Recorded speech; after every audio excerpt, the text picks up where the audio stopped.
Hi, freshman parents. My name is Sarah Nance, and I am your son or daughter's English teacher this year for freshman English. And I'm very excited to be here in the building with your son or daughter as they start their education here at Eagle Crest. Couldn't be more excited for this school year and ready to kind of get out of quarantine and go, do my job. So I'm excited to be here, and I hope your families are excited as well. Even if we're all a little nervous too, we'll try to navigate that together. Obviously, this back to school night is a little unconventional. And so my goal for us tonight is to just go through how my Schoology course looks, and then just some other features about our course and my grading system. So thanks for logging in. Hopefully you're familiar a little bit with Schoology. This is our Schoology page. I only have one freshman class. I teach AP Lang for juniors, and I'm actually teaching part-time this year, so I have 2 sections of AP Lang and only one of freshmen. What I have on Schoology, this is the first week, and this was for students who are engaging this past Monday, the 17th. They had a choice to introduce themselves. This I'll probably delete here in a couple days, just because it might make it confusing as far as which first week, the phase-in week or the first week of actual real instruction. So I'll probably get rid of that. If you wanted to see what that entailed, I had a greeting video for the students, and then also, like I said, a quick assignment. I am going to have 2 separate folders in my class: red cohort remote learning and silver cohort remote learning. So when students need to know what they should be doing for the time they're spending at home, not in person, they can look in here. And I'll try to group these by week. So if your son or daughter is in the red cohort, I will have a folder by date for what they should be doing that week before I see them in person. This is going to take a little getting used to for me as well. Not that I'm not good with dates, but trying to keep it organized by class, by alpha, is not, it seems easy, but I think as things start to stack up, I'll have to really rely on organizing my date and by folder. And so just bear with me. Give me a little grace as we're all trying to get through this as well. But same with the silver cohort remote learning, I would group it by date. Okay, the other one, that it says unpublished right now, but that's just because I'm recording this on the first day of school and not actually on Thursday, but this will be available for you to check out too, this back to school night folder. Once you click in there, I have 2 things for you. First of all, I have a parent letter. This is a little bit like our syllabus, but it's actually directed to you so we can talk openly about my grading policy. So we'll kind of talk about that here in a little bit. The other thing I have is just a back to school night presentation so that you can flip through this at any time. It's a link to my Google Drive. You should be able to access it because I made it open to the public. I'm actually just going to go there from my computer, not through Schoology.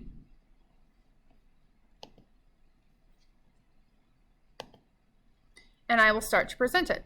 I'll go through this pretty quickly, and you can go through it in more depth when you have some time. So again, my name is Sarah Nance. And this is College Prep English 9. This is the grade level English class for students. We call it College Prep CP. So a little bit about me. This is my 11th year teaching at Eagle Crest. I started my career here, and I obviously haven't left. I've taught 9th grade 10 out of my 11 years at Eagle Crest, and so I'm very familiar with this age group and standards and where they need to be at the end of the year. I attended Colorado Mesa University back in the 2000s. I was a volleyball player there. And then I recently graduated from Fort Hays State University with my master's in building administration, or in order to become a principal one day, if I want to. Like I said, I also teach AP Lang. My husband is a social studies teacher at Cherry Creek High School. He was previously at Eagle Crest, but moved over there a couple years ago. And we have 2 very small little ones. We have Jane, who's 2 years and 8 months, and then Sam, who's 8 months old. I had him in December. They were born 2 years and 2 days apart, so got some December babies to celebrate, and we keep joking that December is going to be a very, very expensive month for the rest of our lives, so think about us then. All right, so just a brief overview of what we're doing. We're actually going to start with a writing boot camp in case our classes have to go remote at any part. The freshman teachers wanted to have students to have a really solid foundation on some certain skills like thesis statements, evidence integration, evidence analysis, some things that we do throughout the year. We want to make sure we got to that in person so that they would have that really strong foundation in case we have to go remote at any time.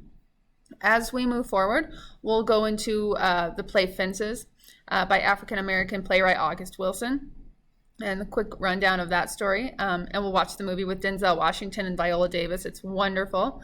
And then we'll do a unit on short stories and memoir, and students are going to write their own memoir about some events that have happened in their life. That'll be a really solid start to the school year. We'll see how long that takes. Some other options we have for moving forward past that time or into second semester, we're definitely going to do this juvenile justice unit, and it'll be a look at nonfiction pieces, exploring the complicated world of juveniles and the system that imprisons them. And that's a nice opportunity for us to talk about race and about some disparities in our community and in our culture.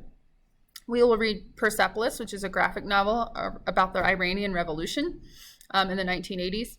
We'll get to Romeo and Juliet eventually. We might do that more quarter 4 when the students have a little bit more solid foundation for reading skills and how to read effectively. Obviously, that's a difficult one for them to read. If this happens to be during quarter 4 and we're remote, we may substitute Romeo and Juliet with the curious incident of the dog in the night. The kids really liked that last year when we were remote. And it's about a boy who struggles with autism, and he uncovers some family secrets as he goes through his adolescence. He's about 14, so that's also a good read. Okay, the grading, and this is really what my parent letter explains. I grade using a skills-based or standards-based grading system, and basically the student skill or their student grade is based on how well students have mastered a skill. And those skills are related to the Colorado academic standards that have been prioritized through Cherry Creek School District. Those are likely to change. They always change, so we always are keeping it updated. Basically, it shows me what skills students are proficient in and what skills they need help with. And so student grades are based on ability, not just are you a good student? Like, do you do your homework and do things on time? That's obviously important, but their grade doesn't reflect that. Their grade reflects their abilities. So another way to think about this is, I used to give a test on Romeo and Juliet, and the student might get 43 out of 50, but that actually doesn't tell me anything about the student. When you grade with standards, you would basically break down the test into multiple grades. And so there might be a summary section, and maybe this student got an A on the summary section. Okay, so I know they're good at summary. But the vocab section, he or she may have gotten a C on. So that tells me that there's some room for growth in vocab for that student. And maybe evidence quality, they got a B. So they're okay, it's above average for evidence quality. So I can really focus on developing the student's vocab skills because that's an area of weakness. This doesn't show me any information. This does. So for a given assignment, I might enter 3 or 4 grades depending on what skills we've taught. We have a master rubric that has about 27 skills on it. And so for each assignment, I'll pick and choose a couple of skills for each one that the students have to show proficiency on. And of course, I'll teach the skill. The students can always redo their work and get higher points. And so there's a lot of benefit to this method. So what this will look like to you in the grade book as parents, if they do well on the assignment, they'll get a 95%. If they go above and beyond, they can get, of course, 100%. But that'll look like a 9.5 out of 10. All assignments and skills are entered out of 10 points. If they are missing the assignment, if they don't turn in the assignment, I will not put in a 0%. It is not an equitable way to grade. And it's a lot easier for a student's grade to recover if I put in a 50%. Now that's a little bit hard to wrap your mind around, that if they don't turn something in, they get a 50%, but it works in their benefit. It makes the grade book a lot more equal. If they fail the skill, they might get a 55%, but if it's missing, it'll be a 50. Their grade will never be lower than a 50% on an assignment. So let's go back. And so, of course, they can be failing the class, but if they start turning in those assignments, I'm grading the skill. So if it takes them 2 weeks to turn in an assignment, but they nail it on the skill, then of course I'm going to give them a 9.5 out of 10 or an 85% or whatever it looks like. So that actually works out pretty well for your student. Some other benefits of standards-based grading. No, there's no penalty for taking extra time to learn. So students who might be on an IEP for extended time, they always get extended time. They have all the time they want. Now, of course, if they don't turn it in on time, I will put in a 50%, but once they do turn it in, all that goes away. There's no late penalty. And so really putting in a 50% holds them accountable for eventually getting it turned in. So again, no zeros in the grade book. I don't believe in that anymore. I used to, but of course that's where I come from, but not really what I believe in anymore. I also start weighting the new scores more so than the old scores. So the more they have practice with the skill, they should be rewarded more for it, and that should help their grades as well. They always have opportunities for reassessment, and it rewards growth throughout the year, not just I did it, I learned it, now I can dump it. So we are growing throughout the year. And then again, clear communication of strengths and deficiencies in certain skills. Other policies, these are just kind of standard, I think, this year. Bringing materials to class, we can't really share things this year, so they really need to be organized if they're going to be successful. Having a pen and pencil every day, of course I can lend them one, it just is more for me to clean if they start forgetting things. They do need a notebook for my class, lined paper. Highlighters are recommended. I have some, but again, the more they can bring of their own, the better. And then a folder or a binder for my class, because I give them a ton of papers, and if they start shoving things in their bags without any organization, it's a lot harder for them to stay on top of the things that we do. Obviously, I want them to sit in their assigned seats, have their masks on.